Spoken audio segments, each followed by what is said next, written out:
Cicero summed up the principle in this way: to philosophize is to learn how to die.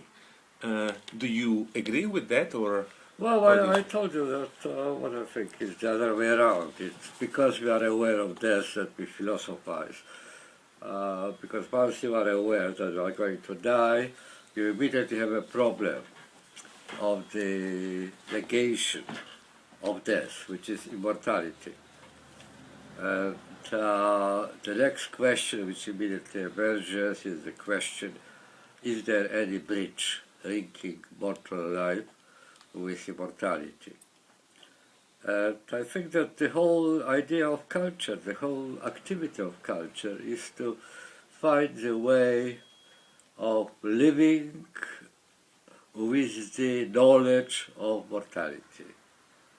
That is the big question.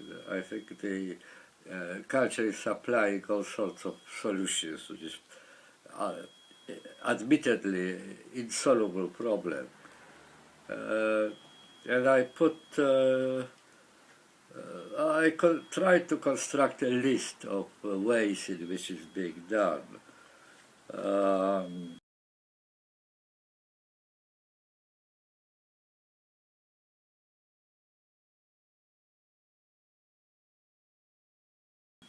I think still that the best solution ever found in history was the Christian solution, namely that immortality is something not only not unavailable, but on the contrary, it is something obligatory. You can't stop being immortal. I mean, you can't stop your soul, your spirit to be immortal. And therefore, the only choice which is left to you is the choice between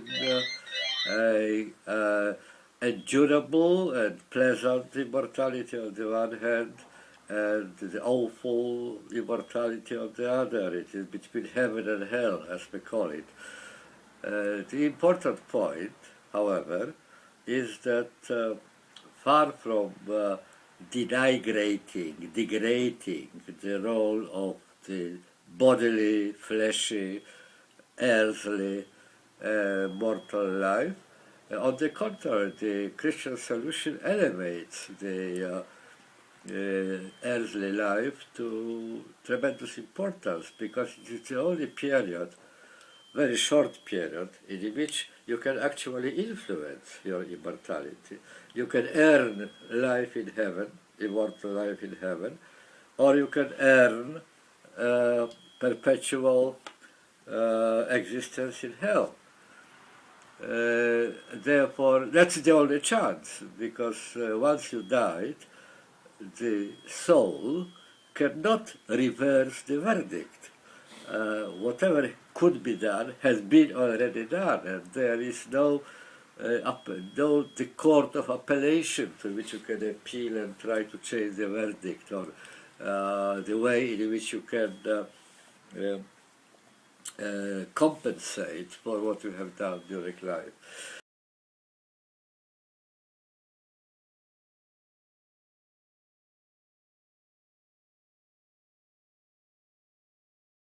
So that was the I think the most fortunate, the most felicitous, the most reasonable solution to this haunting problem. What is the sense of life? The problem which Blaise Pascal was concerned with, that it is senseless, that there is no justification why I'm here, it's pure accident, and there's a sort of absurdity built into it, the theme which continued over the centuries. In Albert Camus, as you know, there's also the it surfaced again the issue of essential, irreparable absurdity of our life, and the desperate attempt to squeeze a meaning into it. Now, the meaning which was squeezed into it by the Christian belief of immortality of soul is precisely the solution, if you believe that. Well, there's plenty of sense in your life, because you have to work day by day very hard to deserve the eternal happiness and avoid the eternal torment, eternal torture.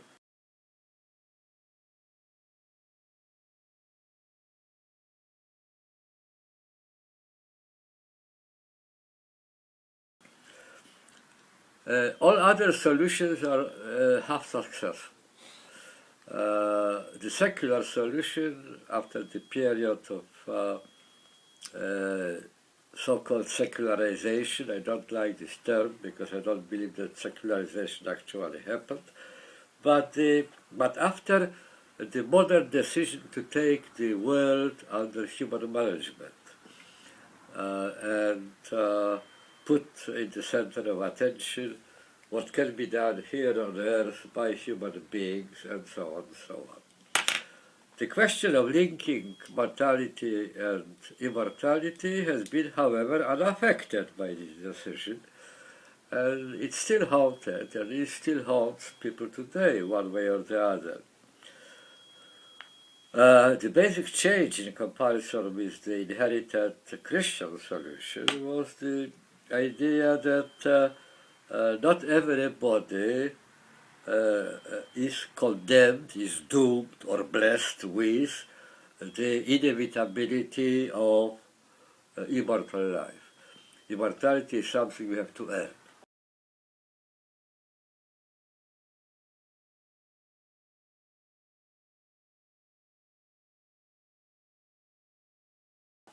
You have to earn, and there are two basic essential ways of earning it. One is, I use metaphor of public and private transportation in this case. Private means that you have your own car, and you direct it, you control, you are sitting at the steering wheel, and you control its movements. And when you achieve importance, one way or the other, importance in terms of the appreciation of your contemporaries. By their criteria you are important. Then you earn the place in immortality. And a personal place, mind you. Your name becomes also immortal.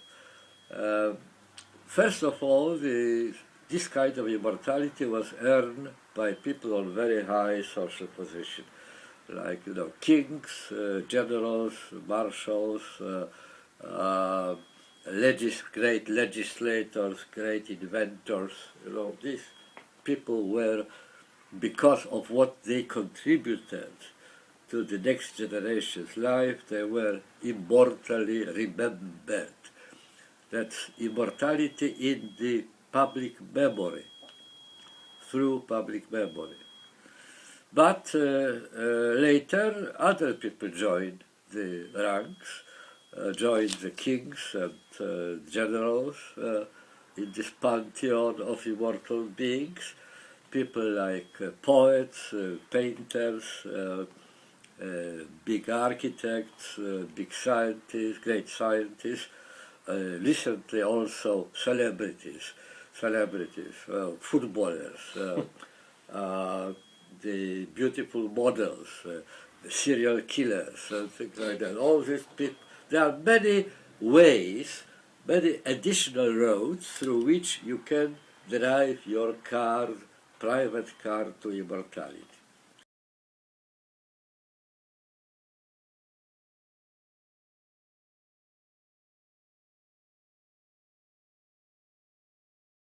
And there is public transport for those who don't have private cars. And public transports are the memorials for the unknown soldier. That's very typical, really. Your name is unknown. There's a point made. You are not personally remembered, but you have contributed to a cause which is very important to your posterior, to next generations to come.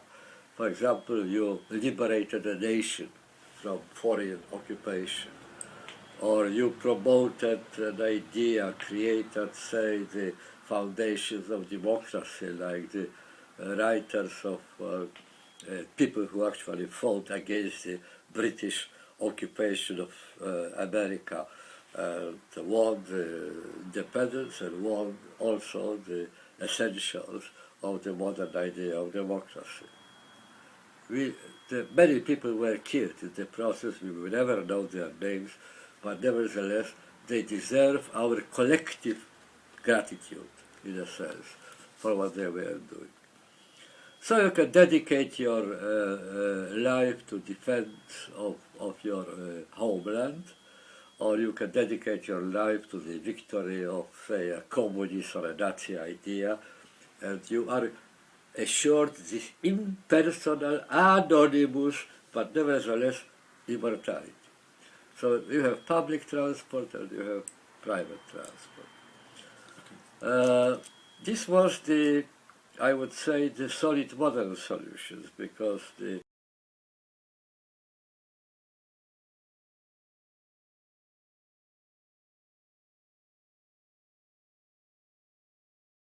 liquid water solution is even more clever than that. It simply tries to deconstruct immortality. You can have immortality on demand. You can have immortality now, immortality in an unprecedented, unthinkable, deep experience which you go through.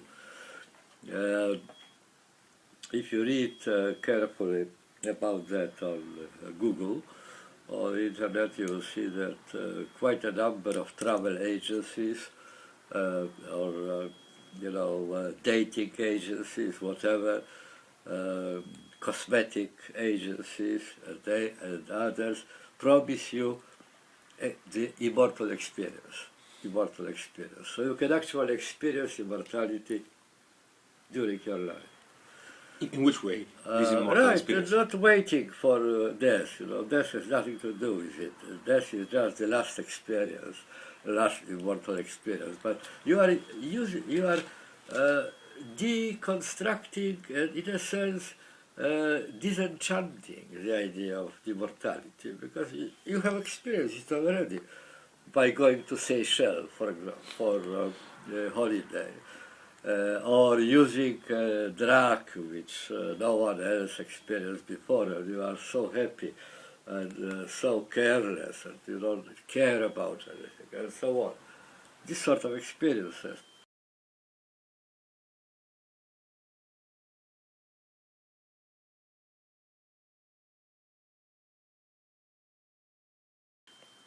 And the other clever invention is that the death was deconstructed, because you can, in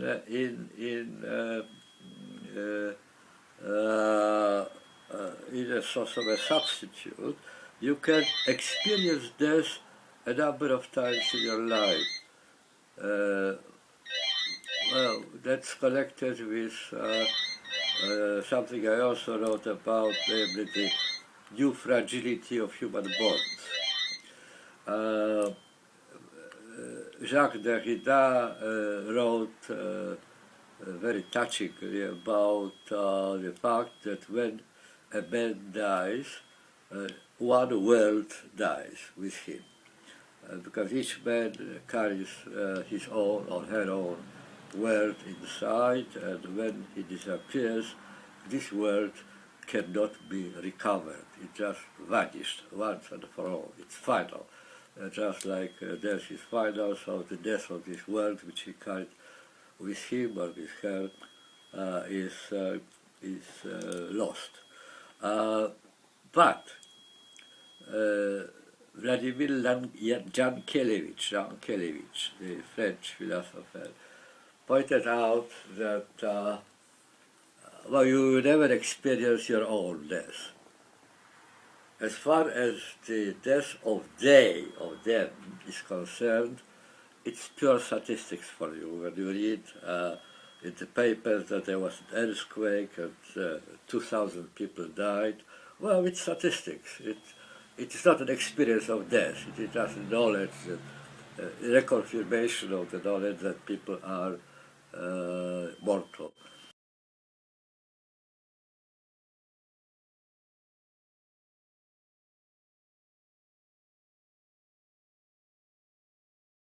But there is a third kind of death, death of someone who was part of our life, a partner, a member of the family, a dear friend with which I shared my life.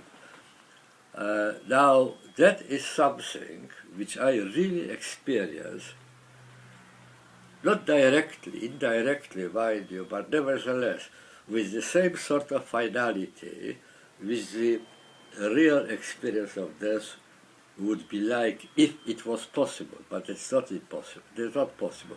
You can't even imagine your own death, because when you are imagining your own death, you are always sitting there in this camera, like here, and so you are present there. But the whole problem about death is that you won't be present any longer in the world. The world will do without you, and you won't be witnessing what is happening there.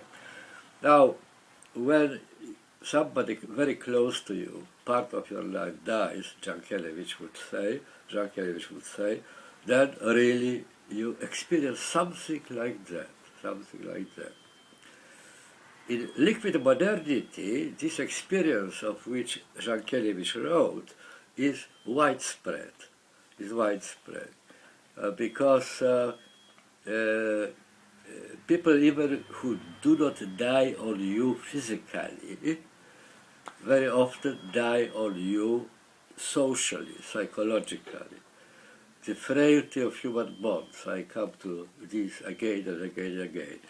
The breaking of human bonds, breaking of partnerships, breaking of marriages, breaking of networks to which you belong on Facebook today, but tomorrow you are no longer there. Now, breaking all that is rehearsal, dress rehearsal of the actual death of somebody close to you. So it is an experience which is now universally available, which was not universally available when the bonds, human bonds, were very strong. You couldn't get rid of them. They were with you. If we were born in a particular group, it was with you till you died. You didn't move around, you didn't change places. You were born in the same village, you died in the same village. So this sort of experience was inaccessible. Now it is universally accessible. So if you trace the cultural changes, the changes in cultural recommendation, cultural proposals, cultural norms, cultural images and so on, you will see that they are all circling, in last account, around the issue of connection between mortality, between life and death, before death and after death and so on. It changes over time. And I think that history of culture could be written from many different points of view, but this point of view, this perspective, is quite a good way, a reasonable way to organize the history of culture around. Okay. Hey,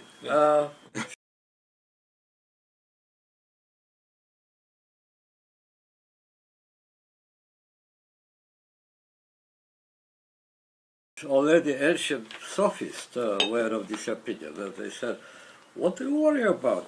If the death come, you won't be here.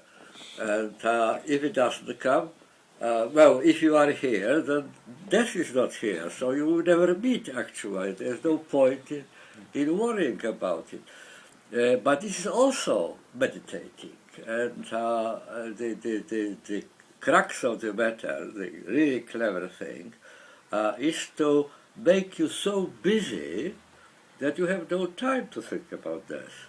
To eliminate all the philosophizing about death from your life. It is simply irrelevant to you, because you have so many things to do, like you are now taking notes, for example. You can't think about death really. And then you have to transcribe it, and then you have to, put it in the printable form, and it will take so much of your time, so much worry, that there will be no time of thinking about it. And culture provides enormous amount of ways in which you can actually do it. Think about something else than death. Eliminate it from your thinking.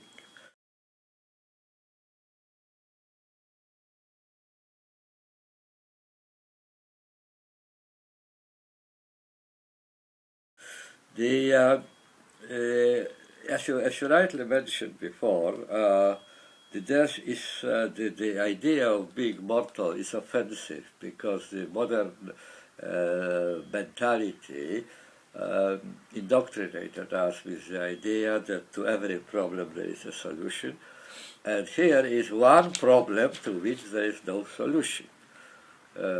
Oh, not completely, mind you. Read Possibility of the Island, written by Michel Houellebecq, and you will see that there is a prospect. You can be cloned. Cloned is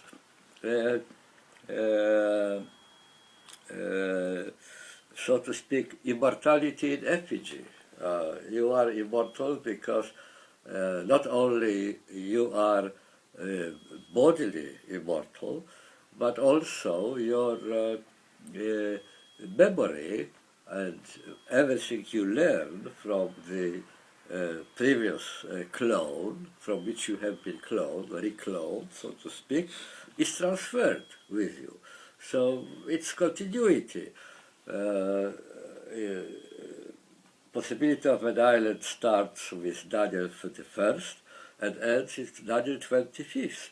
25 generations of immortality. Perhaps it is a possibility, perhaps it is not. I personally don't believe that it's a real possibility, but nevertheless, for most of us, most of the people who, even if clothing was available, wouldn't be able to afford it because it would be exorbitantly expensive operation. People don't believe that death is final, that it is irreversible and it is unavoidable. That's the one problem for which there is no solution.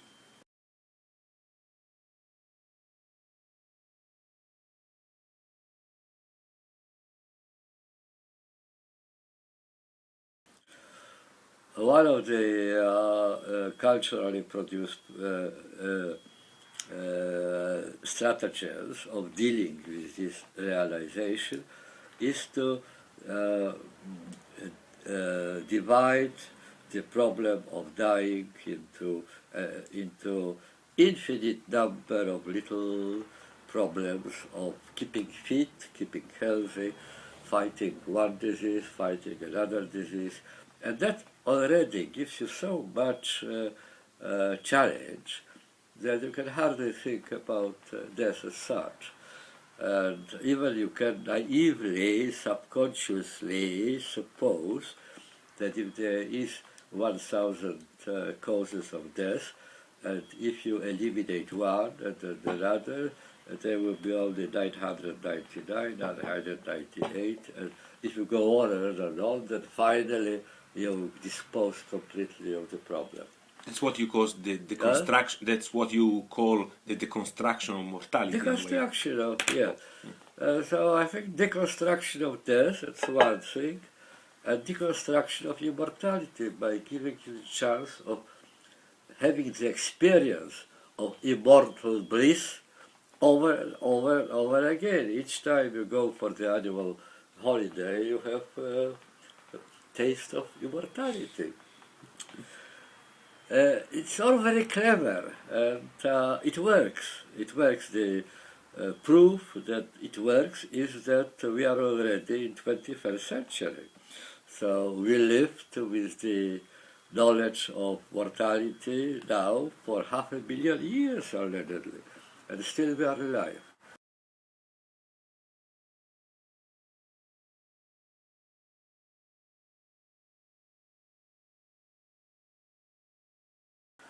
And the culture, however, is itself unstoppably creative in offering ever new ways of doing just that, of enduring the idea of mortality, enjoying life with the idea of mortality in your head. Very few people today speak about absurdity of life. You know, life is very busy. In liquid modernity, it is busier than ever before. Why? Because before that, getting your identity, getting your place in the world was a one-off task. You just you got the right kind of skills, you learned the right kind of behavior, you collected right kind of money, and it's over, right? You have it off your head. You are who you are, and then you face the question of mortality, and so on. But now we don't have identities.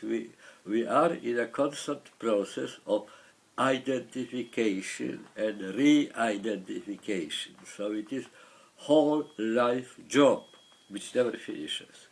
The challenge to identity today is the paradox of needing to have an identity, but at the same time needing to become at will somebody else than you are. So having identity and having it so frail and so brittle that you have attempt to keeping it or changing it over and over again. It's also in a sense a rehearsal of the idea of immortality, because during your lifetime you change yourself many times.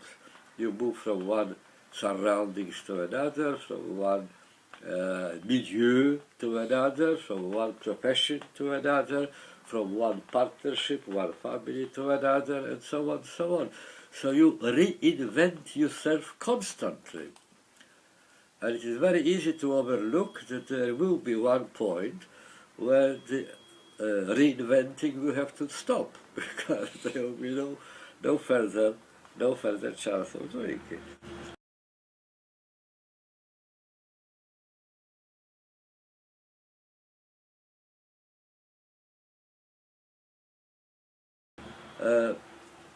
In short, to put it in a nutshell, deconstruction of mortality and immortality amount to the same effect if they are successful, namely they take the worry out of your head. Simply chase it away, because they confront you with so many urgent, imperative tasks that simply there's little energy left to think about nebulous things like immortality.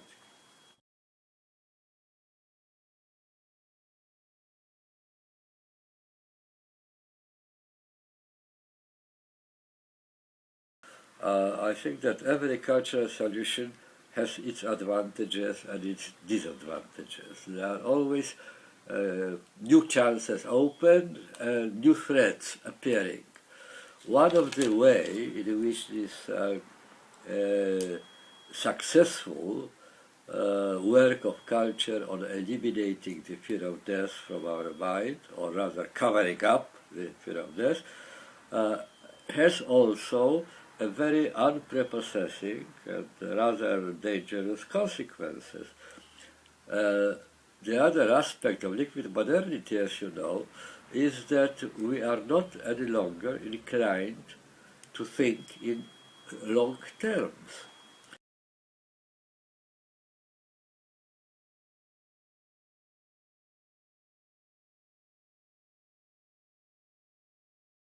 We are moving from one episode to another, and we wish that each episode has the beginning and an end, and has no consequences.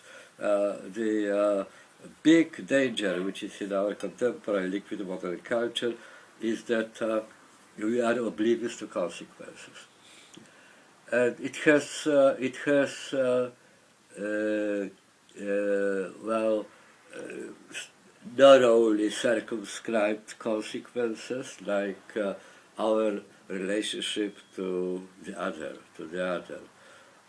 which is based in the very widespread pattern of so-called pure relationships. That relationships make sense in as far as I derive gratification from it, but that is very selfish approach, as you know, because there is a partner from whom I derive this gratification, but I am not quite sure, and I don't care very much about that, whether what is the other side feeling, and the other side reception of this relationship. When I stop deriving gratification, I see no reason why I should continue in pure relationship. I break it down, but perhaps the other person is not of the same opinion. Perhaps the other person wants to continue what we developed between us. So that is what contributes to what I mentioned before as the frailty of human bonds.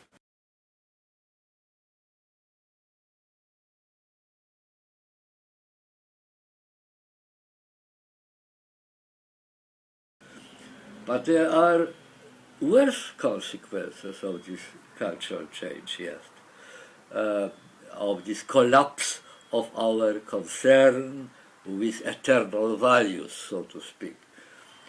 Something which Hans Jonas described, namely that we have achieved the level of scientific and technological development which allows us to determine in advance the life situation of generations which haven't been yet born even.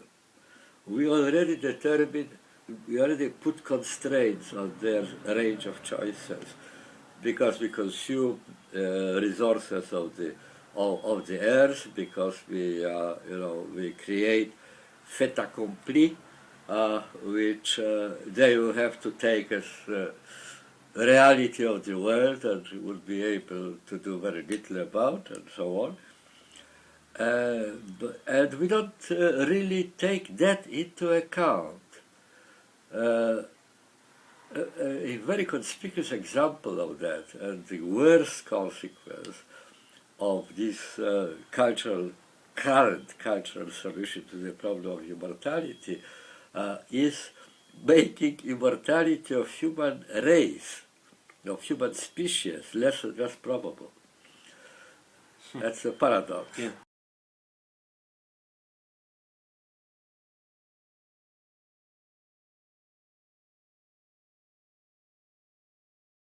But, the consumerist orgy, as I call it. We spent money for several recent dozens of years. We were spending money which we didn't earn. Then the credit collapse, as you know, and some sort of sobering up happened, but very little of it. We are continuing the same game. Nothing particularly changed. Consumerist orgy means, in practice, that your grandchildren and your great-grandchildren will have to be still repaying the debts which you made. The deficits in every state budget. Take Italy, take Spain, take Greece, take Ireland, take Iceland, but no less, I would say, in France or in the United States of America or Great Britain. It is just a matter of degree, but we are all above our ears in debt. And if we hear these calls for austerity, and the policy of austerity, cutting down public expenses, taking away the invalid payment and things like that, and creating a mass of unemployment which we can't actually manage, which we cannot. These are all the consequences of our stopping thinking about the future. We made these debts, but somebody else will be paying them, not us. Our life is not long enough to repay them. We already indebted our great-grandchildren much beyond our capacity of the payment. So that's the problem. That's the other aspect of the same fortunate cultural solution of forgetting about immortality. Yeah. So you can't have it both ways. You can't, as the English proverb says, you can't have a cake and eat it too. Yeah. Either or one or Yes. the other. Okay.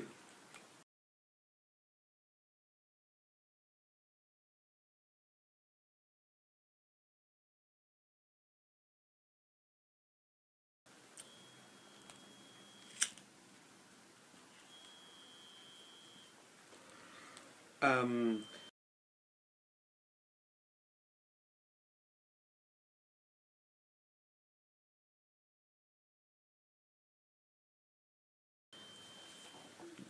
Going again about focusing on present, as Montaigne says, but I mean, this doesn't border with your critique with because the same message is coming from companies.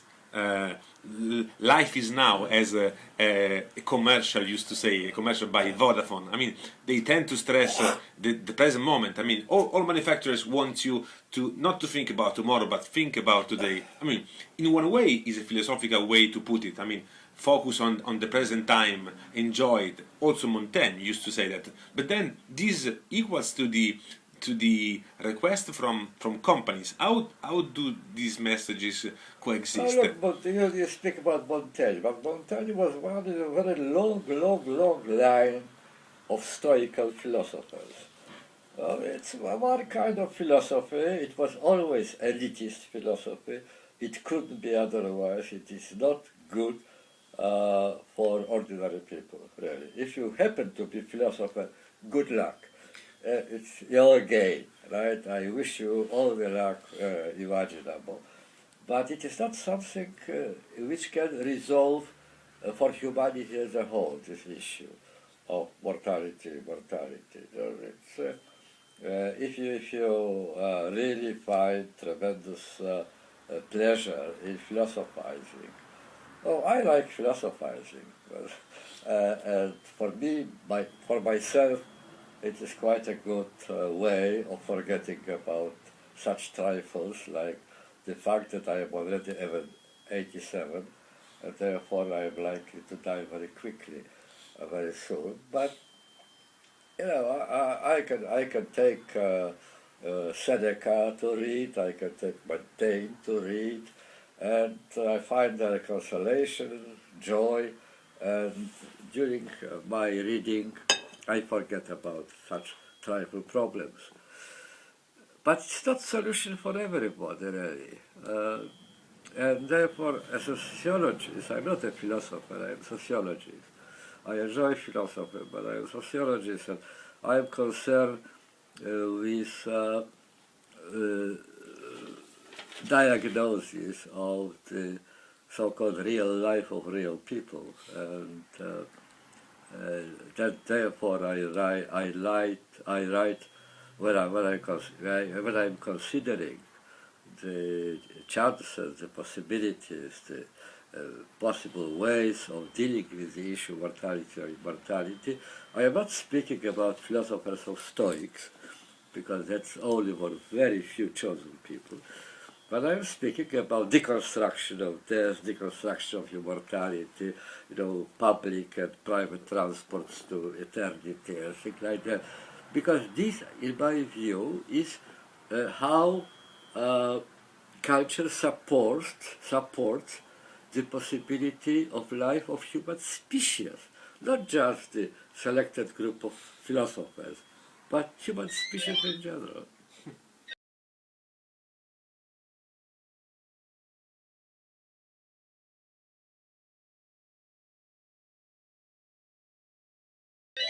I see.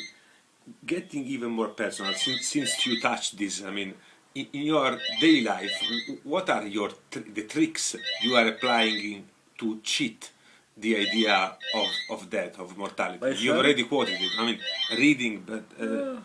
what is the spring? I mean, because this is a general question. I think I am like most ordinary people, really.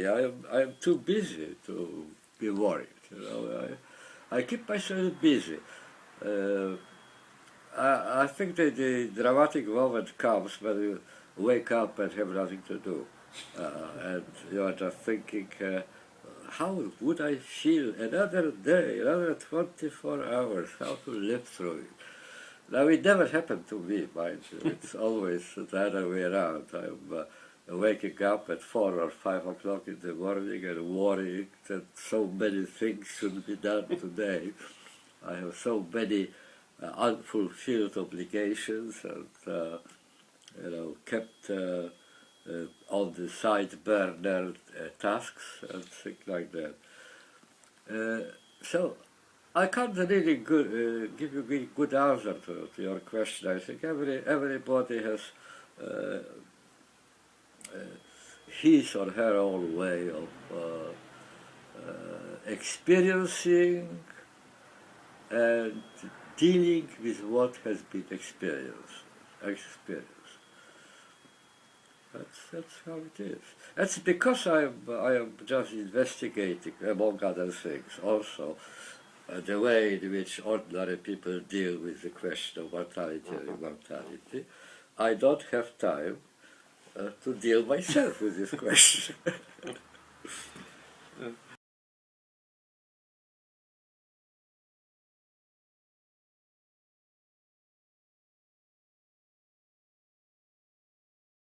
What the future practically mean for you now at age 87? As you said, I mean, it means your sons, grandsons, or the next book you have to write. I mean, when you think about the future, you think about what?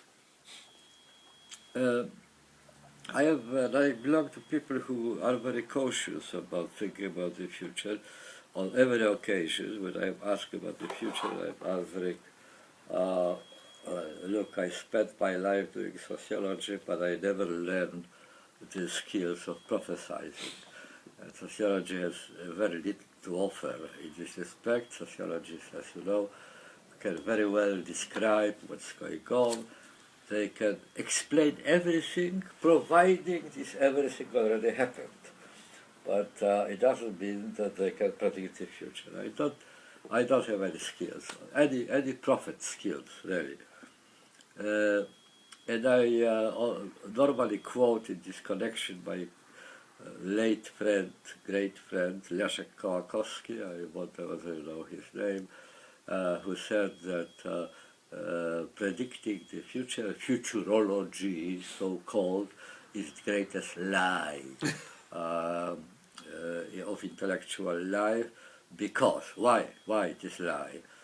Because future, by definition, does not exist. When future start existing, it is no longer a future, it is already a present. So future as such does not exist. And therefore, having a science of future is a lie, because you can't have a science of nothing, of something which doesn't exist. It's the same way as having a biology of unicorn. Unicorn doesn't exist. So biology, of course, is a pure invention. Biology of unicorn. And that's true. It's true. Actually, future is something which we create by being created by it. If you want really to predict the future, you would be able to do so on condition there were no humans around. Because humans are organically, endemically, irrevocably, incurably unpredictable. Even in Auschwitz, even in Kolyma, people were not deprived of their freedom of choice. However hard their oppressors tried to do it, they couldn't do it. They had always an option. They could, for example, commit suicide if they decided, right? So we are doomed to choosing. And because we are doomed to choosing, therefore, in every prediction of the future, you have one big variable which is unknown, what people will be doing. Well, we try to compensate for it for this by developing statistics. There are public opinion research, what people are thinking, right? What are their tendencies? What do they say that they prefer to do? What their attitude to reality is? All right, but every majority started from being a tiny minority. And, you know, statistics suggest otherwise. Statistics suggest that you should extrapolate what the current majority is inclined to do. But it's precisely the wrong way of doing it, because today's majority may be tomorrow's minority. Look what's happening now in all sorts of elections to parliament. They keep surprising us, because very profound change is happening in front of our eyes.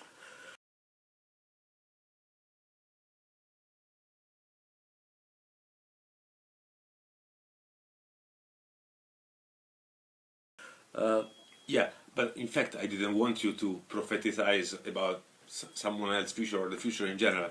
I would rephrase my question like this: what is for you now? I mean, so let's not say the future, but your present to trick mortality. But you've already replied to that. I mean, when you think about, I mean, the projection of your future is.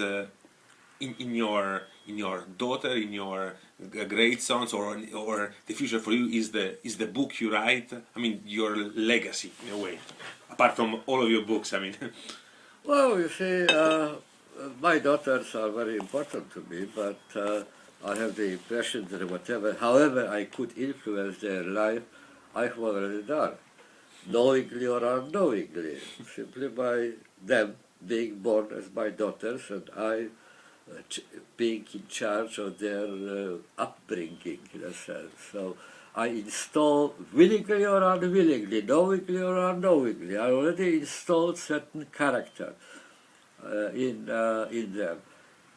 In the book Art of Life, I suggested that there are two elements which shape human life. One is fate. Fate is a short name for everything on which we have no influence. Fate is something which happens to us, not our fault and not our achievement. It just happened. I was born in Poznan and not in New York, for example. It's part of my fate. I could do nothing about it. There was the Second World War. I was twice forced to run away, you know. Fate. I couldn't influence. I couldn't change. These are fates. Or I met my wife, with whom I spent 62 years. I could go on that evening, different street, and I would meet her ever. You know. Accidents, fate, contingencies. But the other thing is human character. The other factor.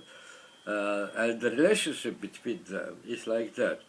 The fate creates the range of options, but the character makes choices between these options. On the range of options you have no influence, but it is only your responsibility what choice have you made from these options. Right?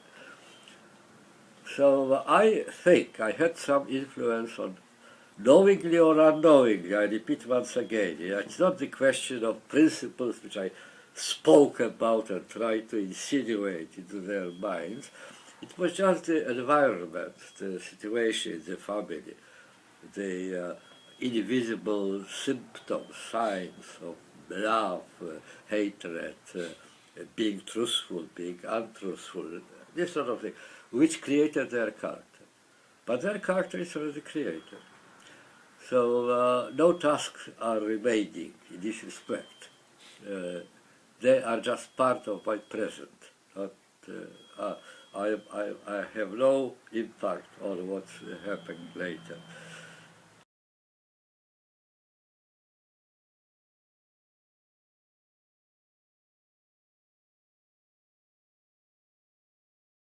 So when I speak about future, I think with age, the size of future is shrinking. For me, the future is what, well, that Riccardo Staglianò is coming, and I have to respond to his questions.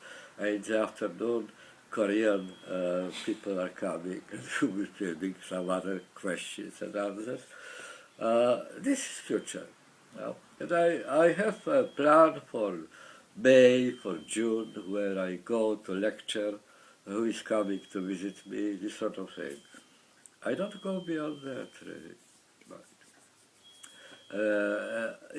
When I was younger, I used to plan in terms of several years ahead, starting education, a degree and finishing degree, writing PhD, writing habilitation, this sort of thing, writing one book, writing another.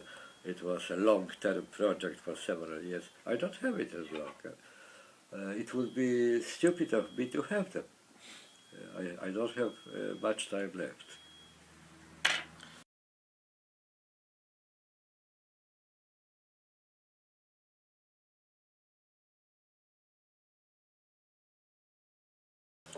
But what we can say is that you are incredibly productive even now. I mean, can we say that also this is a way to cheat mortality? No, Because I'm very simple answer. I don't have any other skills, really, apart from being busy, thinking, reading, writing, talking. I haven't learned anything else, really. I'm not an inventor in informatics. I'm not, I don't have any craftsman skills. So that's it.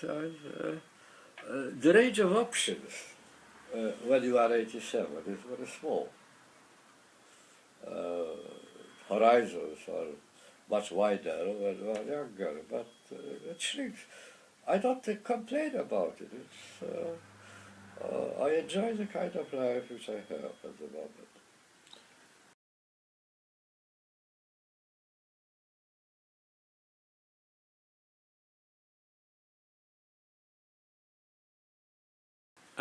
I will try to pose a very personal question to you. Decide how and if and how to reply.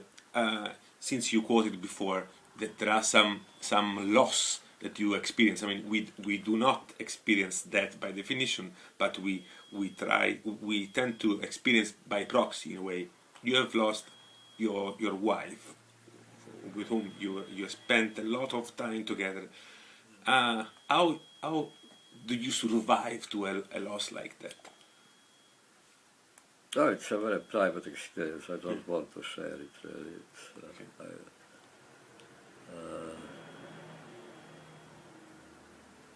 I don't know. I can't answer that. I don't like to speak about private affairs, really. I know that we are living in a confessional society, but I'm not. I don't feel well in this sort of society. No, I can't answer your question well. She's still with me. Her ashes are in my study upstairs. So, she's the first image which I see on computer when I open it at 5 o'clock in the morning. So I managed to live with her still. That's it. We converse. Not because I am crazy, but because that's the way in which we lived together, that it will never end, probably. Okay. Sorry. Yeah.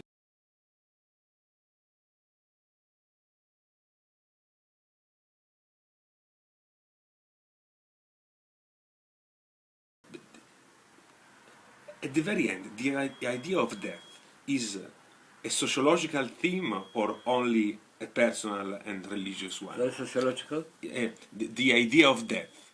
How much, in which percentage is a sociological theme, a personal theme, and a religious theme? I am not interested so much in the question of death. I am interested in the presence of death in life.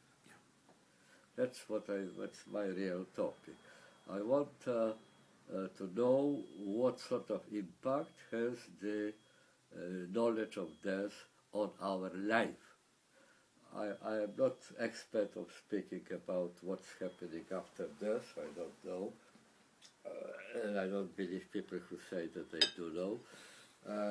But what I can empirically find out is precisely the presence of death in life. And that's a fascinating problem, and beyond that I wouldn't be able to go. Of course there are many aspects of it, and it has theological meaning, it has philosophical meaning. It supports, in a sense, it supports all what we in humanities are doing. It supports the presence of writers and poets, it supports the presence of philosophers, it supports the presence of sociologists, it supports the presence of cultural creators of all sorts, creators of art. If not for that, death present in life, they wouldn't exist. They would have nothing to do. In ultimate account, what they are doing is precisely the product of the death present in life. So that's how it is.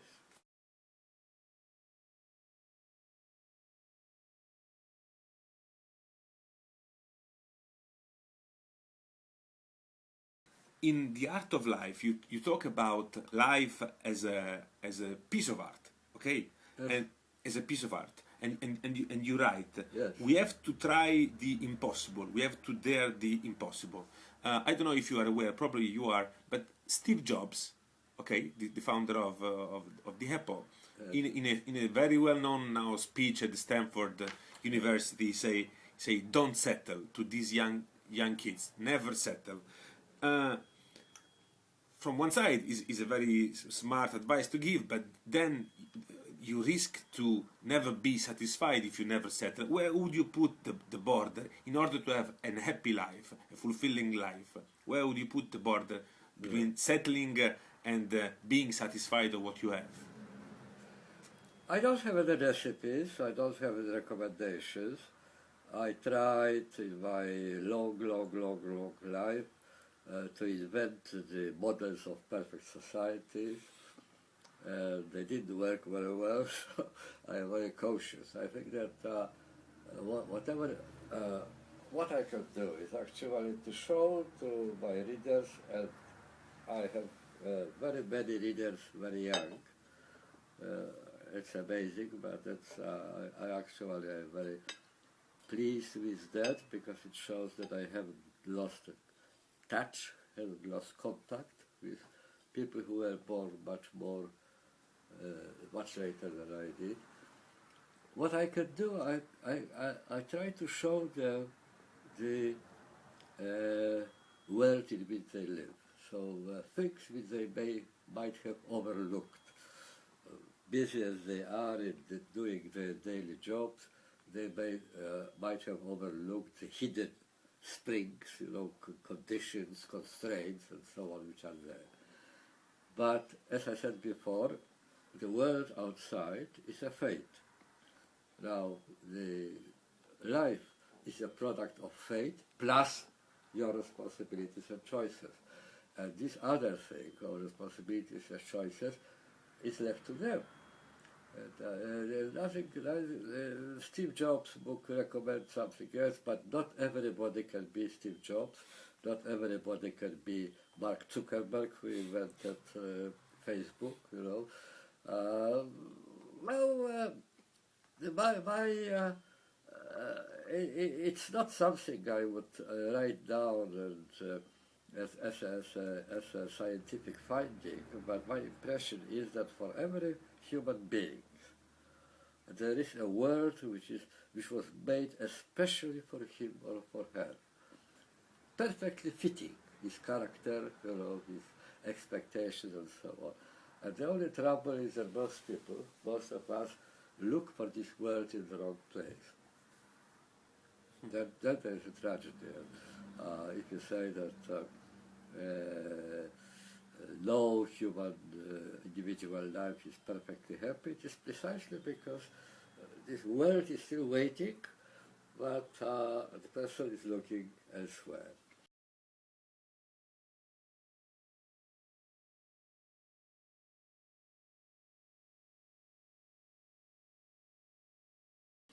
I very much appreciate what Wolfgang Goethe, the great German poet, answered when he was almost my age, not exactly, he was younger a little bit, but not much younger than I am now. He was also asked whether he had happy life, and his answer was, "I had very, very happy life. But," he added, "I don't remember a single happy week." And much of the misunderstandings about happiness comes from the fact that people think that happiness is a constant condition, perpetual condition. Happiness, no. Happiness means the moment of overcoming the difficulty. Unless there are difficulties and challenges and something beyond your power, something which really puts you, stretches you, you won't experience any happiness. There's no such thing as condition of happiness. Happiness is getting rid of unhappiness. Getting rid? Rid Yeah. of unhappiness. That's the happiness. Unless you have challenges, very difficult ones, you will be never happy. And that's the big misunderstanding of our contemporary culture, the consumerist culture, that for every problem there is a good solution. Only find the right shop, buy the right product, and you will be perpetually happy. It's the biggest lie you can imagine.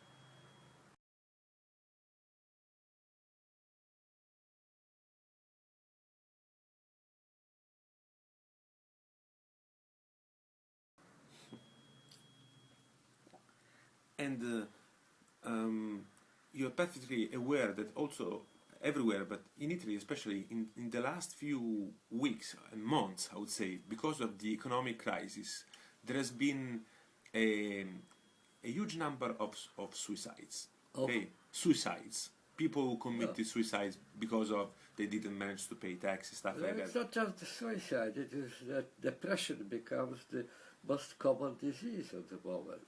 Depression, psychological depression. Very, very common, and there is every reason for it to be so. It's nothing to be amazed of.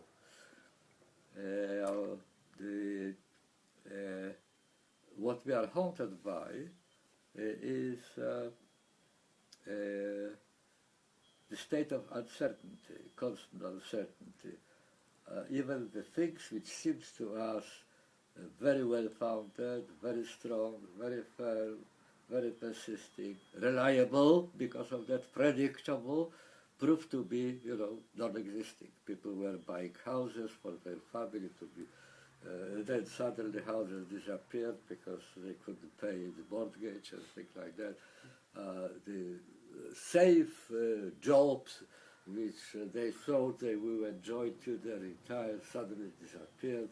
Companies which seems to be cut in stone, in rock, untouchable, were swallowed by bigger companies and made their workers redundant.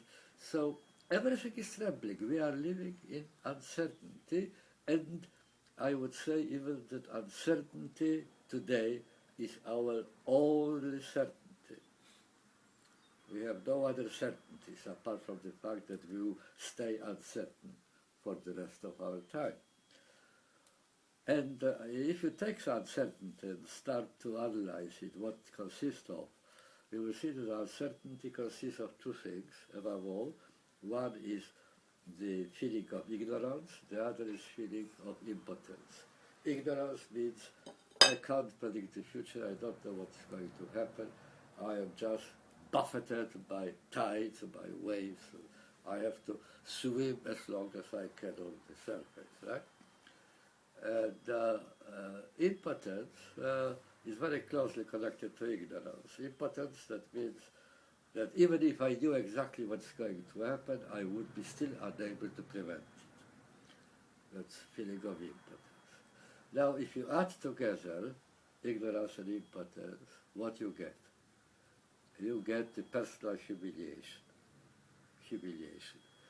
Because if you are ignorant, if you are impotent, that means that you are inadequate. Something is wrong with you. Other people you mentioned, Steve Jobs, well, there are some of them. There are wonderful footballers who earn millions, you know. There are models, there are celebrities of all sorts. Well, they succeeded, and I didn't. Probably they were not ignorant and impotent, which is not true. They were, but it so happened, you know, that their life was differently organized by cooperation between fate and character. But I am humiliated. There must be something wrong with me. I am too lazy, or I am too stupid, or well, whatever it may be. It always comes back to me, to my own misdemeanor, to my own vices, to my own shortcomings. And that's what makes people depressed. That's, I think, the major reason of depression. The sediment of ignorance and impotence feeling, which derives from the perpetual condition of uncertainty. That's as close as I can count. That's my diagnosis, really.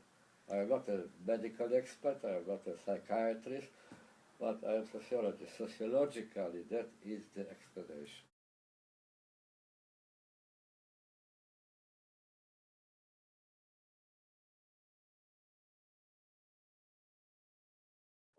Um, Again, in the art of life, at a certain point, you quote Heidegger when he suggests that we realize about things, we become aware of things only when something goes wrong. When something goes wrong, I mean, when things go. It is Heidegger, not me. Yes. In fact, you were quoting Heidegger. Yeah. But I ask you, why is it so? Why? I mean, also in our life, we only realize that we miss people when we lose them, or we would want more time for us when we are too. I mean, I think it stands to reason. Look, familiarity results in invisibility. When things are always in their own place, you know it from your own practice, I'm quite sure. You want to shave in the morning, you could have your eyes closed, you would find, you know, everything which is necessary, the razor is in its own place. Now, you don't think about it. Very often, I am not quite sure whether I switched off the gas, in the kitchen or not. I don't forget it. I do it mechanically. It is always in the same, the switch is always in the same place. I do it without thinking. There is no problem of switchness in my mind. I'm using the example of hammer. I never abuse, I never philosophize about the essence of hammerism, because whenever I need to put a nail in the wall, I know where to find my hammer, which is always in the same place. Only when it breaks, and I don't have any other hammer. I start to think about the features, the defining features of hammer. It must be heavy, it must be tough, it must be big or something like that. So it stands to reason that things which are routinely obedient to your habits are invisible. You don't think about it.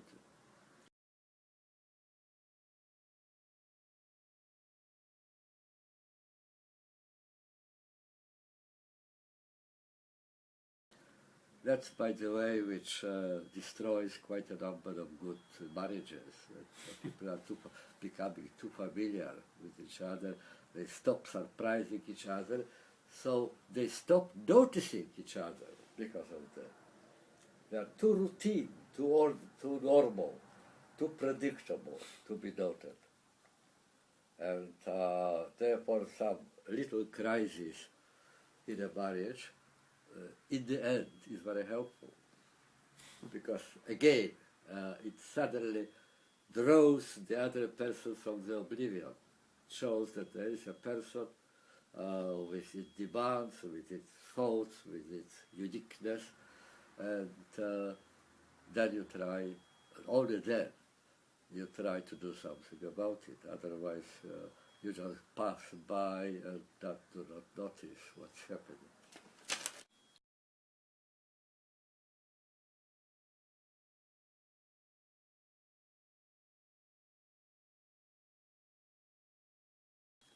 Let me choose it because there were many of them, and